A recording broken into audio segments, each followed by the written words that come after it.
Y como sigamos con el tema de bases biológicas de la conducta. Este tema es chévere. Se aprende.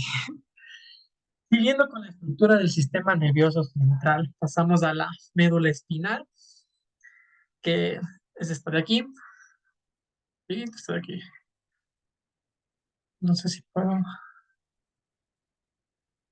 En la médula espinal es un haz largo de nervios situados dentro del hueco de las vértebras. Todos sabemos, conocemos la médula espinal. El cerebro como tal. No, el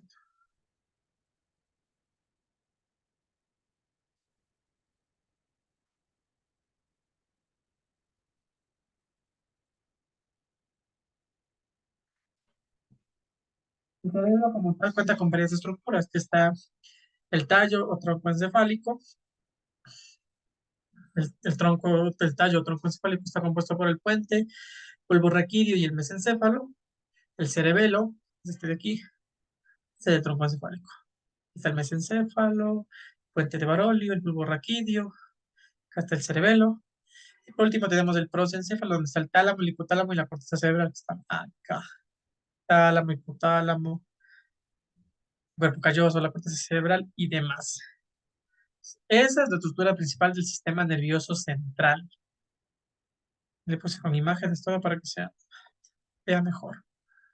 Pasando al tallo o el tronco cerebral, que es este de aquí, que le estoy señalando, son estas fibras nerviosas que lo conforman, o sea, estas fibras nerviosas que conforman como tal al tallo o tronco cerebral transportan información de los órganos de los sentidos a la corteza cerebral y de la corteza cerebral transporta información a los músculos.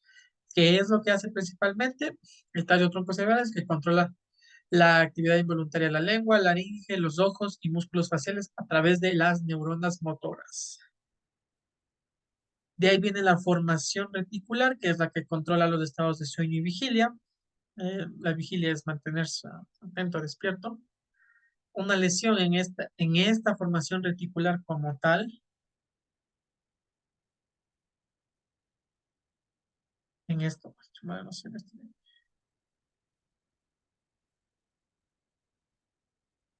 acá está la formación reticular. Si le ven este rojito de aquí, es este. Se encuentra como que en el núcleo. Entonces, una lesión en esa parte de forma sumamente rápida le produce a la persona un paro respiratorio. El cerebelo, que es de este de aquí, este rojito que está aquí, que parece un corazón, del cerebro, lo tenemos acá atrás por la nuca. Lo llaman también algunos el pequeño cerebro y se relaciona principalmente con lo que es la coordinación motora, controla movimientos finos involuntarios, ayuda a mantener la postura y el equilibrio. Son las tres principales funciones que tiene el cerebro. De ahí pasando al prosencéfalo, que es el que está formado por el tálamo, hipotálamo y la corteza, teniendo en cuenta primero el hipotálamo, una estructura que mantiene el equilibrio de muchos sistemas corporales. Esta tiene relación principal y directa con el sistema endocrino. El sistema endocrino es el responsable de la segregación hormonal.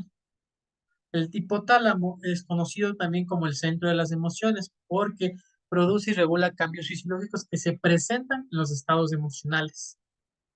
En cambio, el tálamo es un poco más sensitivo, es conocido como el centro sensitivo, pues como decía, remite información de órganos de los sentidos a zonas sensoriales primarias de la corteza cerebral y participa de igual forma en el control del sueño y vigilia. En la espalda. La división del cerebro, ¿cómo está dividido el cerebro como tal? Principalmente, el cerebro se divide por hemisferios y lóbulos. Los hemisferios se dividen en dos mitades. Cada mitad se llama hemisferio, uno que corresponde al lado izquierdo y el otro al hemisferio derecho. Ambos hemisferios parecen ser de forma igual, pero difieren principalmente en sus funciones. El hemisferio izquierdo controla aspectos del lado derecho del cuerpo, así como el hemisferio derecho controla aspectos del lado izquierdo del cuerpo. Ambos son conectados por el cuerpo calloso. El cuerpo calloso es este de aquí, literalmente es como si fuera callo. Este cuerpo calloso es una larga estructura que le permite traspasar información de hemisferio a hemisferio. O sea, es sumamente importante el cuerpo calloso. Lo que le decía hace un rato, el cerebro también se divide en lóbulos. Cada lóbulo tiene funciones específicas. Tenemos cuatro, que es el occipital, el temporal, el frontal y el parietal. El occipital es el encargado de la visión. El lóbulo occipital se ubica un poco más arriba del cerebelo. El lóbulo temporal es el encargado de la audición, memoria y lenguaje. El frontal de actividades psicológicas superiores o las funciones ejecutivas como tal, como planificar, predecir y juzgar. Y por último tenemos el parietal. El lóbulo parietal se encarga de el movimiento, posición de los músculos, sensación de tacto, sabor, temperatura, presión, etc. No le, no hondo o no me voy muy a fondo de los lóbulos y lesiones que podría producirse en cada lóbulo, porque con que usted conozca a qué se dedica cada lóbulo es más que suficiente. Lo que le hablaba hace un momento, como el cerebro está dividido en dos hemisferios, este proceso se llama lateralización. Cada hemisferio se encarga de hacer ciertas cosas. Este proceso como tal ha sido investigado en personas en las que se ha seccionado su cuerpo calloso. El seccionamiento, cuando se corta el cuerpo calloso, como en la primera foto que le indiqué, que era esta de acá, aquí está cortado el cuerpo calloso. Cuando se corta el cuerpo calloso, los hemisferios como tal no se pueden comunicar entre ellos. Es por eso que en los pacientes, un ejemplo, en pacientes que se les ha cortado su cuerpo calloso, son incapaces, o sea, el hemisferio izquierdo es el que les ayuda a nombrar cosas, entonces por ende son incapaces de nombrar objetos o realizar actividades que estén controladas por el hemisferio derecho. Una lesión en el hemisferio derecho interfiere en el sentido de tiempo y habilidad para percibir, reconocer o recordar tonos, volumen, timbre, o le impide sentir placer al escuchar música a la persona. Aquí abajo le puse una imagen de lo que hace cada hemisferio. Por ejemplo, el hemisferio izquierdo es encargado del razonamiento, del lenguaje hablado, del lenguaje escrito, de la habilidad científica, de la habilidad numérica y el control de la mano derecha. El hemisferio derecho es el encargado de la intuición, imaginación, sentido artístico, sentido musical, percepción tridimensional y controla la mano izquierda. Acá le había puesto otro ejemplo. Esta foto me encanta porque es como que describe perfectamente cada hemisferio. A la izquierda es lo verbal, abstracto, temporal, secuencial, sigue directivas, símbolos, está basado en realidad, asociación auditiva, expresión oral, simbólico, lineal, lógico. El hemisferio izquierdo es como que más lógico. El hemisferio derecho es más artístico como tal. Es no verbal, es analógico, es atemporal, hay estas emociones y sentimientos, fantasioso, existen formas y patrones, de crear la creatividad, de la expresión artística, es intuitivo. Entonces, esta imagen de aquí les describe sumamente bien a las funciones de cada hemisferio. Y siempre que estoy pensando, siempre que me acuerdo, el derecho es el chévere, es sencillo. Aquí le pongo un ejemplo para que me entiendan mejor qué es lo que pasa en una callosotomía, que es la disección del cuerpo calloso. Por ejemplo, antes de una disección, antes de la intervención, el cuerpo calloso le permite una comunicación fluida entre ambos hemisferios cerebrales. La información visual y táctil se transfería eficientemente de un lado al otro, lo que facilita la colaboración entre manos y ojos para la realización de tareas coordinadas. ¿Qué pasa después de que yo corto el cuerpo calloso o hago una callosotomía? Con el cuerpo calloso seccionado, la transferencia de información entre hemisferios se ve comprometida. Y ahí va el ejemplo. Supongamos que el paciente está intentando ensamblar un rompecabezas con ambas manos, está intentando armar un rompecabezas con ambas manos. Antes de la cirugía, las manos trabajaban en conjunto con la información sobre la posición y forma de las piezas, siendo compartida la información eficientemente entre ambos hemisferios. Después de la cirugía, la mano izquierda, controlada por el hemisferio derecho, podrá tener dificultades para coordinar sus movimientos con la mano derecha controlada por el hemisferio izquierdo. Y a esto a la persona le puede resultar más complicado para alinear y ensamblar las piezas del rompecabezas de manera sincronizada. debido a esta falta de comunicación que existe entre ambos hemisferios. Ahí está explicada la callosotomía, lo que produce. Incluso esto de la callosotomía es algo que les, si no estoy mal, es algo que le suelen hacer bastante a las personas que sufren de ataques de epilepsia. Los ataques de epilepsia ya a otro nivel ya fuerte. Oye, esta parte es súper chévere y ese dibujo lo describe perfectamente. Plasticidad cerebral. La plasticidad cerebral es una característica notable del sistema nervioso. Es conocida o se puede entender a la plasticidad cerebral como la modificación o adaptación expresada como respuestas a nuevas circunstancias. Por eso le puse ese cerebro ahí que está caminando y entrenándose y cambiando a cada rato. La conducta como tal puede cambiar en respuesta al aprendizaje, a la memoria, a las y son hormonas, estrés o la privación sensorial. O sea, la conducta siempre está, siempre hay muchos factores predisponentes para cambiar la conducta. Es importante tener en cuenta el desarrollo del ser humano. ¿Por qué? Porque en las primeras etapas de desarrollo, el cerebro es más plástico y más susceptible a modificaciones. Puede ir cambiando. Si de por sí, por ejemplo, el cerebro adolescente no está mielinizado completamente. Es por eso que se explica biológicamente que algunos adolescentes tengan la tendencia a tener conductas de alto riesgo, porque de por sí, biológicamente, su cerebro no está completamente mielinizado. La plasticidad se presenta en diferentes maneras. Por ejemplo, en el establecimiento de nuevas conexiones, formando nuevas dendritas, la sinapsis más funcional o no funcional. No sé por qué se escribe mal aquí, está porque todo esto funcionando mal. No, pero bueno, y es lo que le decía hace un momento, el organismo más, un organismo joven, un cerebro joven, es muy, para un cerebro joven es mucho más fácil recuperar sus funciones conductuales después de una lesión cerebral que para una persona que ya tiene su edad. Por este mismo proceso, por su cerebro todavía no está mimetizado, entonces tiene la posibilidad de generar nuevas conexiones neuronales con dendritas, realizar una sinapsis más funcional y así recuperarse después de una lesión cerebral. Dios, ojalá no sufra nadie una lesión cerebral, porque eso sí es. Pasando y dejando de lado como tal al sistema nervioso central, hay que pasar al sistema nervioso periférico. El sistema nervioso periférico es el que transmite información a través de la médula espinal, tenemos acá, hacia el cerebro y del cerebro hacia músculos, glándulas y órganos. Es como un triángulo. Médula espinal, cerebro, cerebro, músculos, glándulas y órganos. El sistema nervioso periférico como tal se divide en autónomo y somático. El sistema nervioso autónomo es el que opera de forma involuntaria.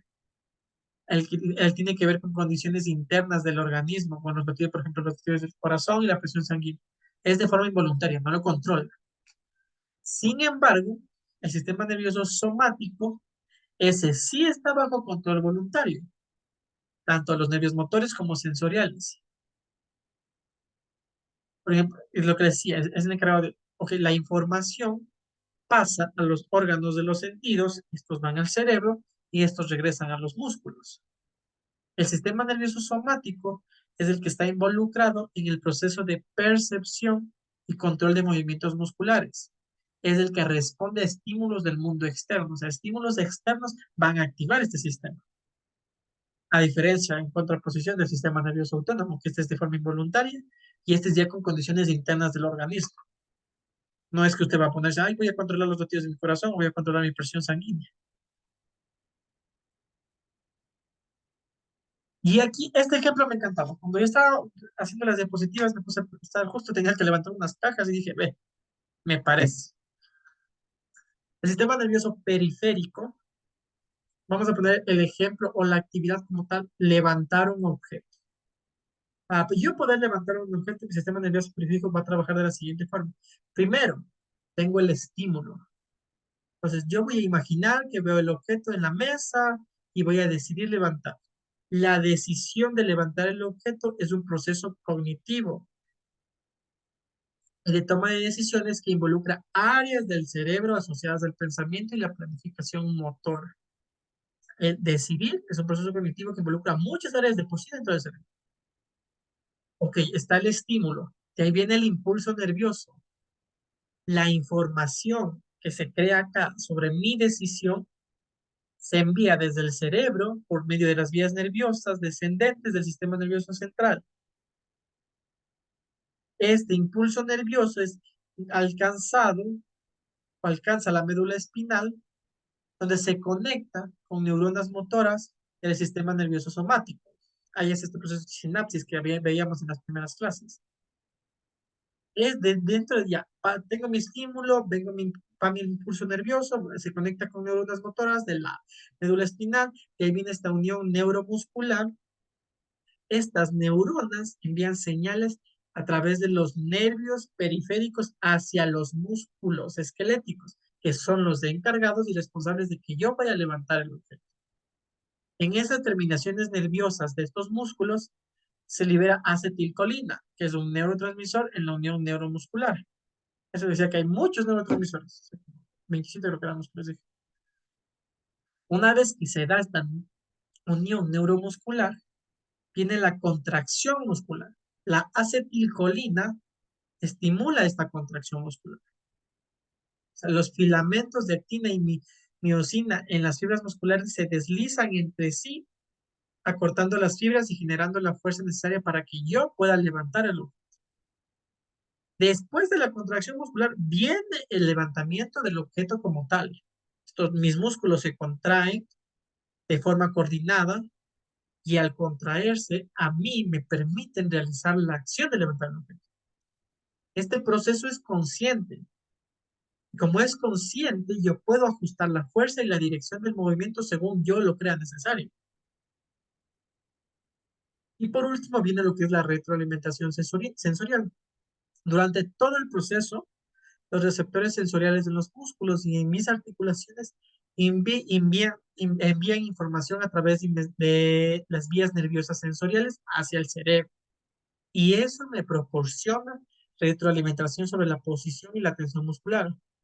Esto ayuda a ajustar y refinar mi movimiento, que le pongo más acá, que le pongo así o le pongo acá.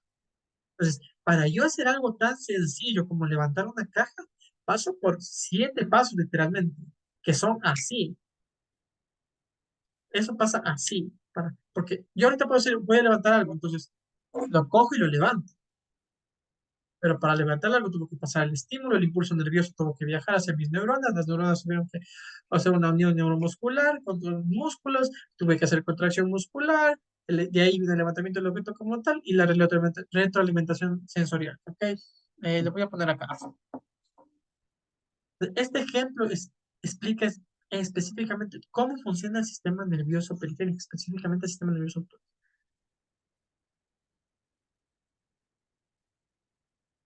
somático. De aquí, pasando el sistema nervioso periférico, llegamos al sistema nervioso autónomo. ¿Qué se me encanta? El sistema nervioso autónomo se divide en parasimpático y el simpático. Y es lo que no hace, yo siempre digo, en este es fácil, lo que no hace el uno hace el otro. Y así se entiende. El parasimpático tiene actividad inhibitoria.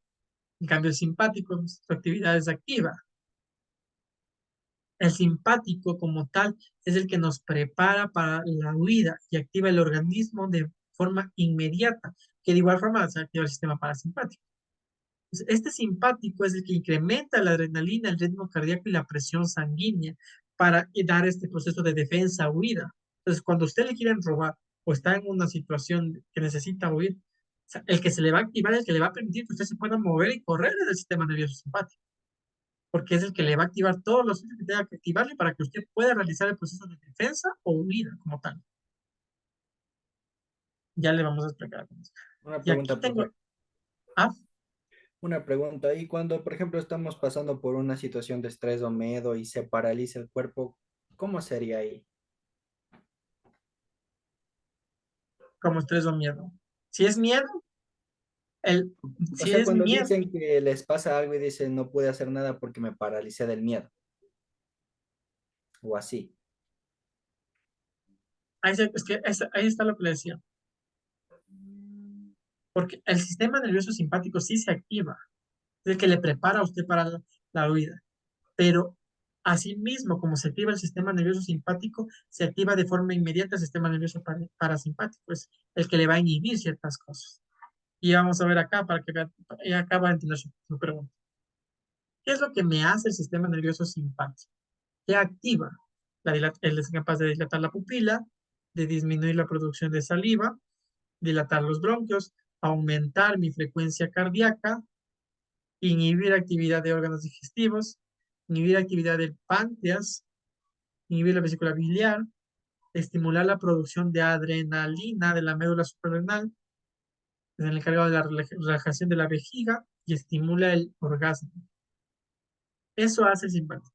El parasimpático en contraposición, lo que hace es contraer pupila. Si el simpático disminuía la producción de saliva, el parasimpático aumenta la producción de saliva. Si el simpático dilataba los bronquios, este reduce la frecuencia cardíaca y contrae los bronquios. Parasimpático asimismo estimula la actividad de órganos digestivos, estimula la actividad de páncreas, estimula la vesícula biliar, la contracción de la vejiga y estimula la erección. Respondiendo a su pregunta, ¿qué pasa cuando alguna persona dice, "Ok, me quedé paralizado"? De por sí, el sistema nervioso simpático nos activa el proceso de huida. Sin embargo, como se activa inmediatamente el sistema nervioso parasimpático, en algunas personas puede pasar que se activó el simpático, pero como se activó inmediatamente el sistema nervioso parasimpático, la persona se quedó quieta, porque así como se activaron ciertas cosas, se inhibieron ciertas cosas. Entonces, por eso hay personas que dicen, ok, me quedé paralizado, porque se activó su sistema nervioso simpático, pero de una se activó el parasimpático y le inhibió la conducta. Pero lo que sí puede pasar y lo que se refiere específicamente es, ok, o sea, había un ejemplo súper chévere. ¿Dónde está la inhibición? Había uno, estimula la producción. ¿Dónde está? De la vejiga. No está en esta imagen. Yo creo que estaba en la anterior. Pero bueno, es lo que pasa. Yo ya voy a buscarme la otra imagen. ¿Dónde estaba eso ahí? Entonces, cuando pasan esas cosas, es eso. O sea, se activa el nervioso simpático para la huida como tal. Pero como se activa inmediatamente, y esa es una nota que le puse acá, en la anterior diapositiva, el simpático le prepara para la huida y activa el organismo. Y de manera inmediata el parasimpático también. Pues le puse como nota, porque eso le digo, a las personas que les pasa eso, si el sistema nervioso simpático se pudo activar, pero de forma inmediata su sistema nervioso parasimpático también se pudo activar. Entonces, eso produjo que se inhiban ciertas conductas, que se inhiban ciertas funciones que le corresponden al sistema nervioso, que le correspondían activar al sistema nervioso simpático. Por ahí más o menos va su respuesta.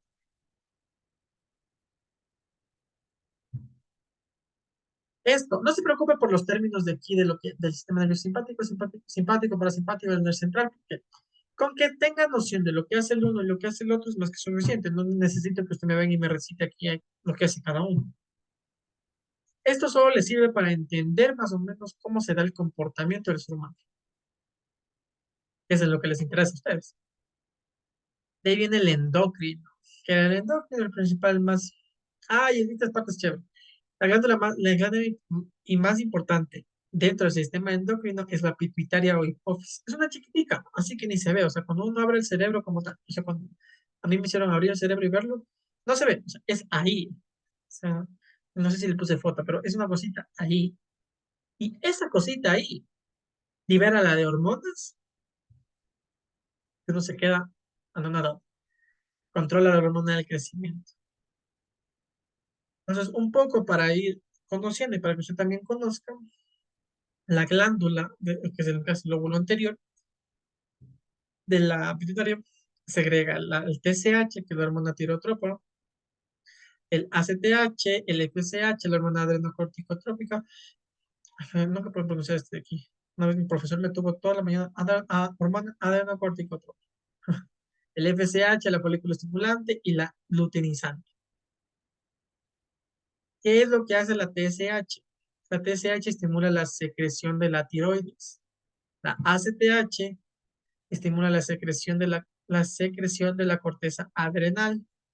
La FSH en el hombre estimula la secreción de espermatogénito. En la mujer estimula el desarrollo del folículo ovárico. Por eso es folículo estimulante. Y la luteinizante en el hombre estimula la secreción de testosterona y en la mujer la maduración del folículo ovárico. No se tiene que aprender esto, simplemente para conocer, porque primero usted no es neuropsicólogo y no le voy a preguntar de estas cosas. Fuera un neuropsicólogo, si estuviera dando clases de neuropsicología, como quiera, pero no. De ahí sí mismo, luego directamente damos la LTH, la hormona lactotropa o la prolactina, que es la que me gusta el nombre de utilizar mejor. Esta estimula las personas que son madres han de haber entendido que se estimula la secreción láctea, la secreción de leche materna. Y la STH estimula el crecimiento óseo y la síntesis proteica, que puede causar enanismo, o una deficiencia en esta puede causar enanismo, un aumento de esta hormona gigante.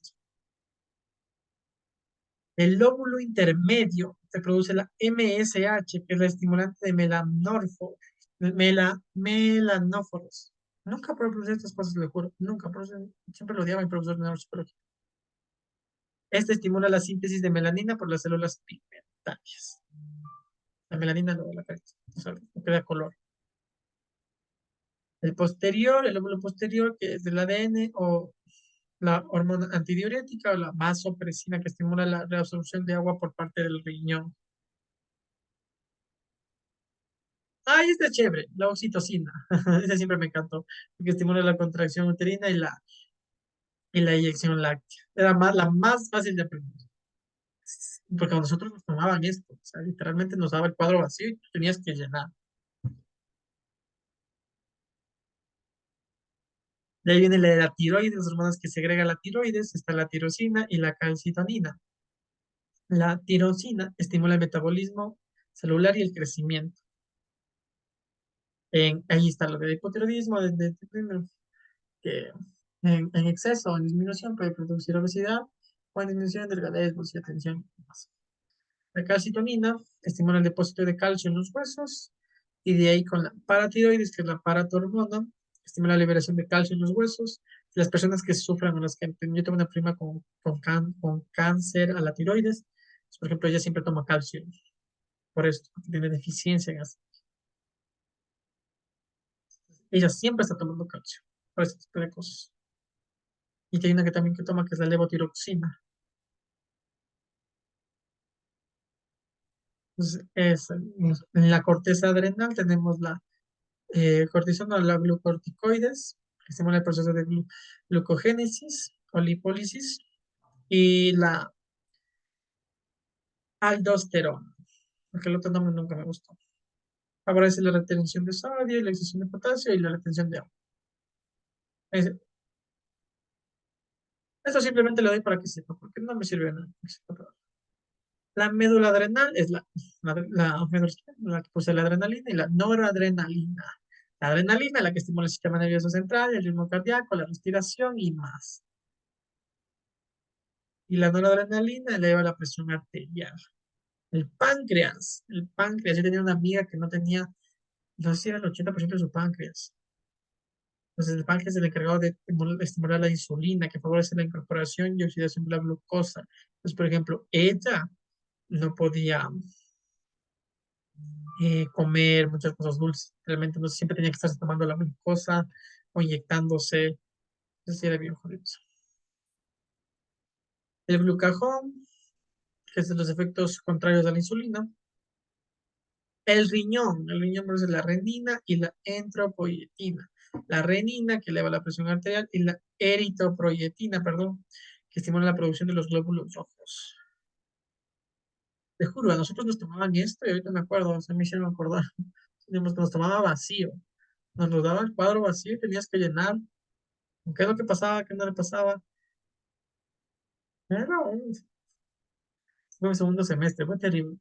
La glándula pineal o la pituitaria que le decía. Está la melatonina, que la que regula la secreción de las gonadotropinas en algunos vertebrados. Los testículos, los ovarios, los testículos, los andrógenos, testosterona, el folículo ovárico, que son los estrógenos, son cada uno los que mantienen las características sexuales, primarios, secundarios, y estimula el metabolismo celular. El cuerpo lúteo, que está la progesterona, estimula la transformación de la mucosucrina en mucosa secretora. Ah, este video no se va a poder ver. No vale esos videos. No sé por qué no vale. A ver si puedo poner. Antes de seguir, a ver, preguntas. No se asuste por los términos. Primero, las hormonas no le voy a mandar a aprender, así que no se preocupe por eso. Porque a veces ni yo me las sé todas. Dos, aunque sepa la funcionalidad de cada sistema, el sistema nervioso central, el sistema nervioso autónomo, el sistema nervioso somático, del simpático y el parasimpático, es más que suficiente. Aunque sepa qué hace cada uno, es más que suficiente. Necesito que me venga y me Yo le recete aquí. tengo otra preguntita Dígame, pregunte con gusto. relacionado a la cayotomía, creo que era. Eso también. Sí, ¿cómo sería? ¿Qué hace que se lleve a cabo ese procedimiento y si tiene recuperación después? Lo que le decía, justo le explicaba.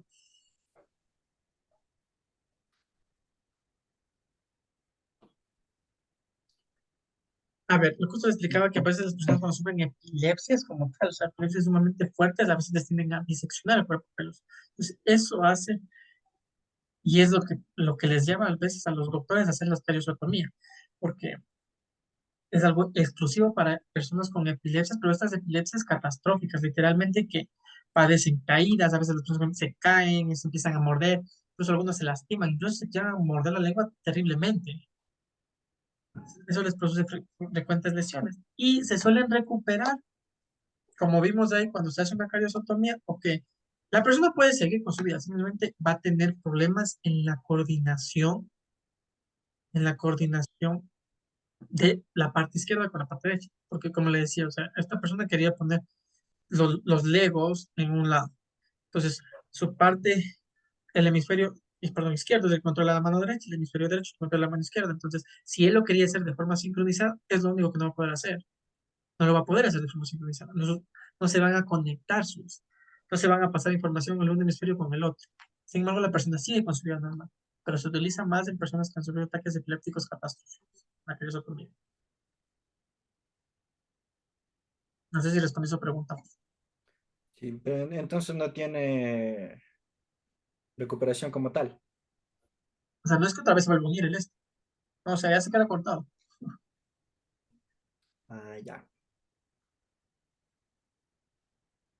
Pero he visto personas, por ejemplo, una vez conocí a un chico que le hicieron una gresotomía. Bien, o sea, tranquilo. Sí ayuda bastante con las epilepsias. Eso sí, Dicen esto de las epilepsias, creo que también es un poco provocado por las convulsiones, ¿verdad? las epilepsias son convulsiones. ¿No? O sea, las epilepsias en sí son convulsiones como tal.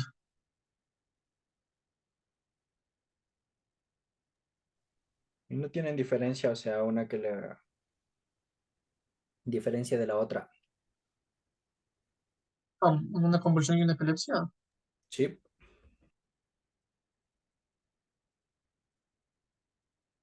Mm,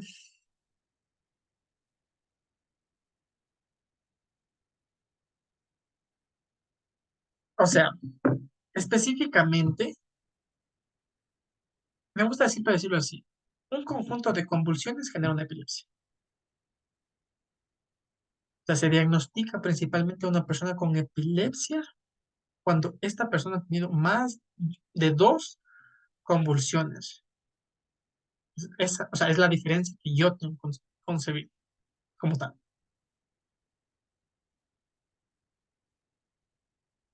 Porque un ataque es porque se entiende el concepto como ataque epiléptico. el ataque epiléptico está compuesto por convulsiones, la persona empieza a convulsionar, o sea, y empiezan a quererse morder así por dentro. Entonces, incluso una vez, donde este chico que le dio una convulsión, y él tuvieron, o sea, lo que se empieza a morder, se lastima, incluso se veía cortar la lengua. Entonces, el hermano le metió los dedos y le mordía durísimo, porque eso es así, o sea, el hermano está así, así, así, así. Es la convulsión. Dos o más convulsiones es un ataque epiléptico. No sé si les Pero sorprende. dicen 3 convulsiones seguidas en el ser humano, creo que da lo que sería la epilepsia y teniendo convulsiones no tan seguidas, no creo que provoque eso. Es lo que le estoy diciendo. Dos o más convulsiones seguidas es un ataque epiléptico.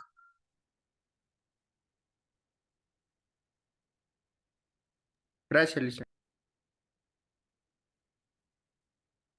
¿Alguna otra pregunta?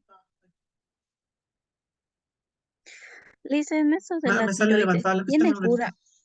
Me sale levantada la mano de Yulisa. Otra pregunta sobre la etapa donde el cerebro es más plástico, esa. Ah, la plasticidad cerebral, dígame. ¿Por qué existe esa etapa o no? No entiendo eso. Ah, ¿por qué se da la plasticidad cerebral? Principalmente porque, véanlo así, para un cerebro más joven es mucho más fácil aprender. Entonces la plasticidad cerebral va direccionada a eso, a que en el desarrollo de todas las personas, los cerebros más jóvenes tienen mejor capacidad de recuperación en caso de sufrir una lesión cerebral, y también porque es lo que le explicaba, por ejemplo, el cerebro adolescente, o sea, una persona adolescente joven, no tiene todavía todo su cerebro madurado como tal o mielinizado. Esta banda de mielina que veíamos en las neuronas. O sea, no tiene todavía todo eso. Por ende, su cerebro es mucho más plástico, más moldeable, puede ir cambiando hasta que llegue a su proceso de maduración. No sé si me entendió ahí. Sí, profe, gracias. ¿Alguien más me decía algo? Sí, Liz, sobre eso de la tiroides. En eso que usted explicó, dice, estimula la secreción de la tiroides. O sea, ¿cómo sería ese proceso? O sea, ¿cómo estimula, cómo se segrega la glándula tiroides? Sí, Pero primero que todo, yo tengo un psicólogo, pero yo siempre le pregunto a mi amigo YouTube, porque a mí también me gusta ver. Y una vez un Pero día, dicen así en contexto, creo que como que la enfermedad cáncer a la tiroides es provocada por consumir una sal en grano, una sal muerta, creo. no precisamente, eso sí no. la tiroides provoca también o sea, engordarse, ¿verdad? Y no poder bajar de peso fácilmente. Así como comer mucho y no engordar. Es lo que estaban en las deficiencias de aquí. No sé, a lo que Porque a mi proyecté. mamá le detectaron, pero es hipotiroidismo en Ajá, hay el etapa hipo y 2. el hiper. La diferencia ¿Cuál es más peligroso? es el que, ajá, o sea,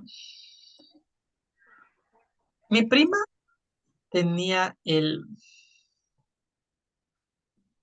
vea, cuando uno iba donde los doctores, lo que nos decían principalmente era que, o sea, el de ella no era tan peligroso, principalmente porque su cáncer no era tan avanzado, pero siempre tienen más miedo al que tiene tendencia a engordarse por lo que produce para el organismo. Entonces, suelen decir que ese suele ser el más peligroso. ¿Y es hereditario o no, profe? Le dice, algo me decía Josué, no lo entendí. Ah, digo que el hipotiroidismo o hipertiroidismo es hereditario, ¿no? Sí, tiene un componente, como todo, como las conductas, como todo tiene componente hereditario. Entonces, es O algo que, sea, por ejemplo, nosotros siempre nos hacemos chequear a tiroides. Bueno, al menos en mi caso. Ah, es que Porque mi al mamá menos de tiene ella tenía una hipotiroidismo bisabuela, y mi tía tiene hipertiroidismo. perdón. Mi mamá tiene hipotiroidismo y mi tía tiene hipertiroidismo. Tienen que hacerse chequear. Sí, por eso. pero Liz, dicen que esta enfermedad es más causa, o sea, digamos, más hereditaria que provocada, digámosle así. Las enfermedades, como todo, cuando yo siempre suelo ver las enfermedades, bueno, yo soy psicólogo, entonces yo siempre suelo ver, por ejemplo, las enfermedades mentales o alguna otra enfermedad, siempre desde el campo biopsicosocio espiritual. O sea, todo tiene un componente biológico, incluso hay enfermedades que son psicológicas, incluso en los trastornos mentales, hay una enfermedad que es un trastorno que es el trastorno ficticio. La persona piensa que tiene un trastorno y está fingiendo que tiene un trastorno cuando no tiene. Entonces, siempre todo tiene ciertos componentes. Entonces, siempre cuando se va a investigar una enfermedad, o sea, las causas de la enfermedad, uno se investiga todas estas partes, o sea, los biológicos, los psicológicos, los sociales, todo lo demás. Algo me decía Verónica. No. ¿A qué puede deberse que en un momento que usted está haciendo alguna actividad se le olvida así en segundos lo que tiene que hacer? Eso Por se llama ejemplo, lapsus. o sea, estar conduciendo y se te olvida cómo meter un cambio, o sea, pero así son segundos. Principalmente, eso explicaba Freud, que del psicoanálisis, estos lapsus, donde uno está, habían los lapsus, errores, porque nosotros, por ejemplo, no sé si te ha pasado que están escribiendo, les están diciendo algo y ustedes escriben lo que les, o sea, estaban escribiendo, copiando un texto y escriben lo que le estaban diciendo, una palabra lo que le estaban diciendo. Eso ya, la explicación como tal la hace ya Freud desde el inconsciente, o sea, como que el inconsciente a veces tiene lapsus, y luego nos ciertas cosas,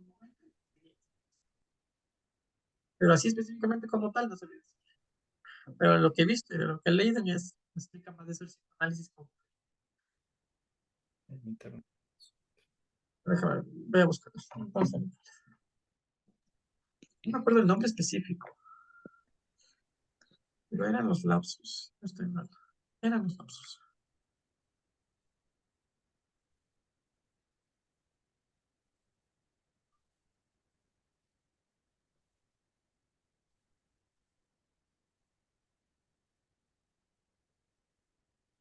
Ay,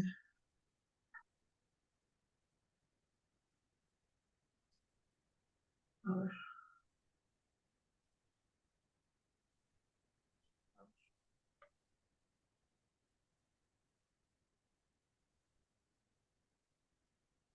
Porque revelan también de los de dices de Freud.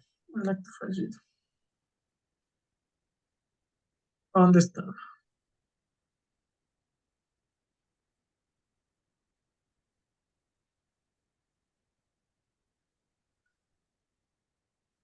Aquí está. Uno de los otros parecidos son los actos fallidos.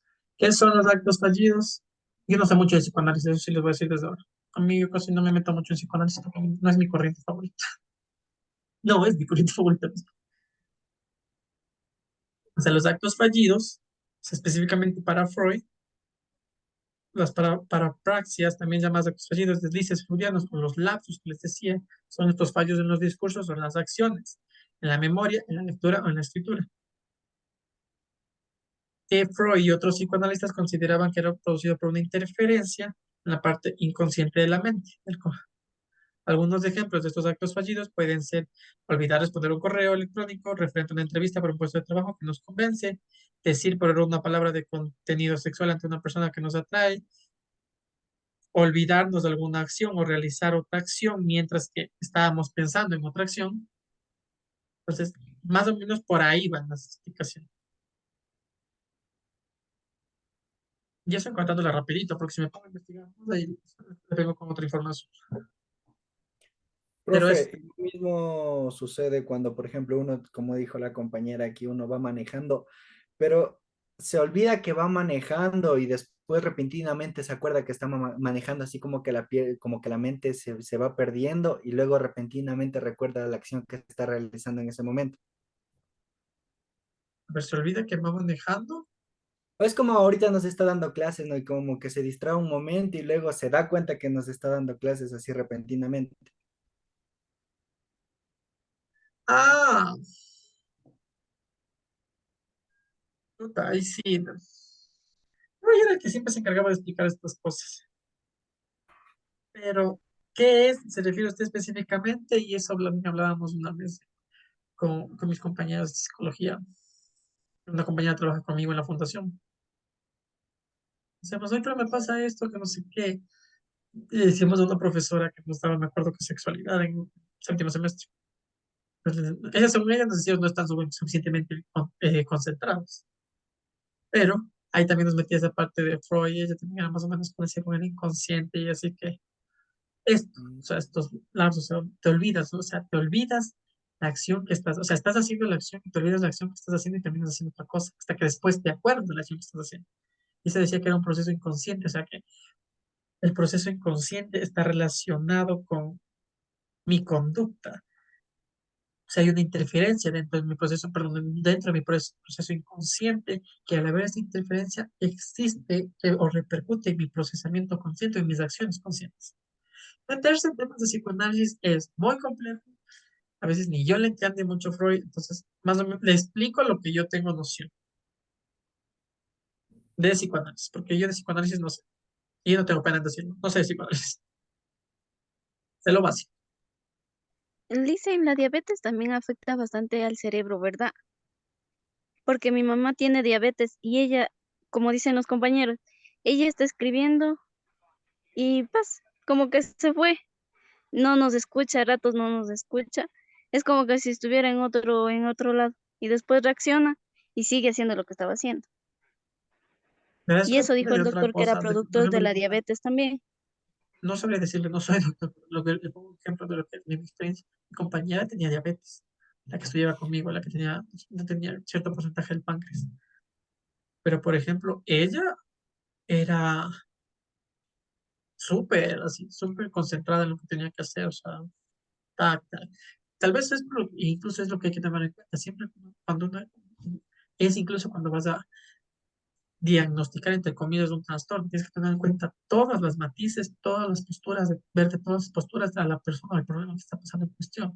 Por ejemplo, quién sabe, en el caso de mi compañera por la juventud, ella tiene sus problemas. Quién sabe su mamá, por ya hay que tener en cuenta también la edad, eh, el sistema, el sistema, el sistema, el nivel de educación, algún otro proceso, tal vez este proceso, un proceso psicológico, tal vez puede ser que haya algo biológico ahí también, o sea, tener la diabetes, o sea, que no le permite hacerse acuerdo de algunas cosas, quién sabe, no sabemos. Entonces, para lo que voy y lo que sí quiero que se quede claro es que siempre cuando uno se va a diagnosticar, incluso para los doctores, tiene que ver desde todos los puntos de vista posibles, desde todas las miradas posibles, un, al paciente o al problema, principalmente al problema, pero no sabría decirle eso, porque no soy Profe, cuando uno se queda colgado, doctor. o sea, cuando no le ha pasado que usted está hablando con alguien y de repente se queda viendo a un punto fijamente y se queda ahí.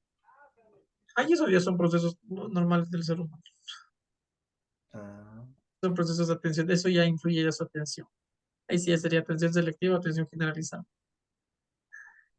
Es proceso atencional, es por ahí. Y dicen, eh, regresando a lo que sería a la enfermedad, lo que sería cáncer a la tiroides, ¿por qué decían que de los años 70 para atrás la gente se moría por consumir lo que sería una sal muerta? Por eso yo le decía eso. Y esta enfermedad antiguamente era conocida como coto o bocio, ¿no?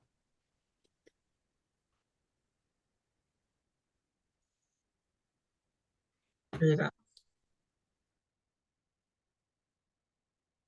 tenía, bueno, lo que usted me está diciendo es, bueno, una vez nos explicaron también, no sé, a los grandes rasgos, pero una vez hubo una investigación, pues, fueron investigando estas cosas, y fueron a, a un pueblo, no creo que era una civilización así. Por ejemplo, ellos tenían esta parte de aquí sumamente inflamada. O sea, sí, no podían respirar y se morían de eso.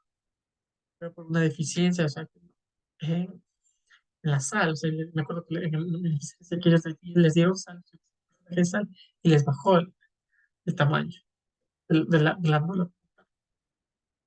¿Debe estar conectado? Sí. Porque eso es esta investigación que le digo, sí, me acuerdo totalmente, no. Pero déjame, la voy a volver a revisar. La siguiente clase, la respuesta. Déjame anotar.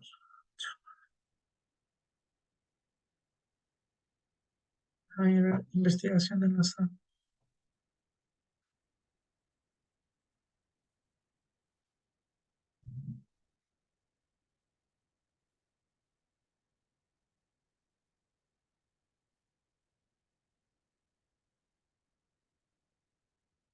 Tiroides.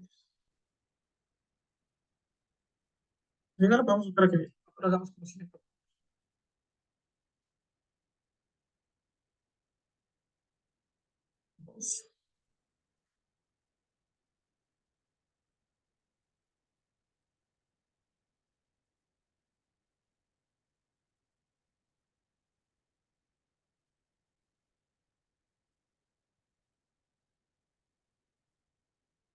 vamos al bocio.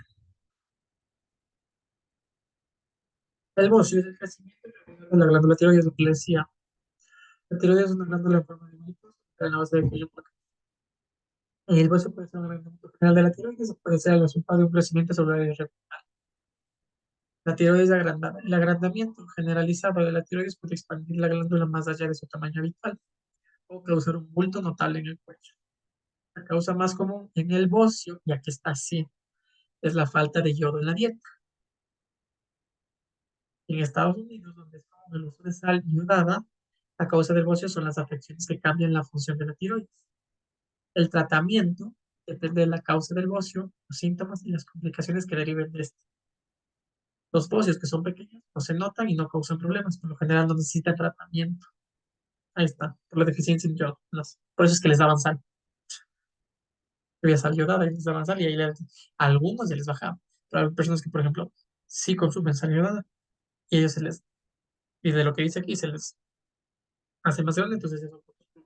O sea, yo le decía a Licen, refiriendo a lo que sería acá, porque yo en el pueblito donde vivo es lo que sería brota una sal con 4% de yodo natural. Por eso le decía. Brota una sal. O sea, le convertimos de líquido a sólido. Ah, ya. Y ahí es donde desde las vertientes de agua sal, digámosle así, viene lo que sería 4% de yodo natural.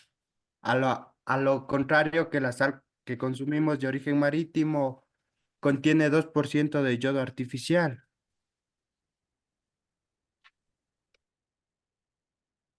Mira qué interesante. Me parece súper chévere. Dice, ¿qué cantidad de yodo debe tener la sal? Preguntemos. A ver, vámonos a y siempre me encanta utilizar la técnica de inteligencia artificial. Esa sabe todo. Pero qué chévere, no sabía que hacían eso. ¿Y cómo la sacan? O sea, ¿de dónde la sacan? Sí, perdón mi ignorancia. Ya, bueno, todo comienza lo que sería desde Espéreme, antigüedad. espéreme, perdón, ya me estoy pasando del tema, no voy a pausar la grabación.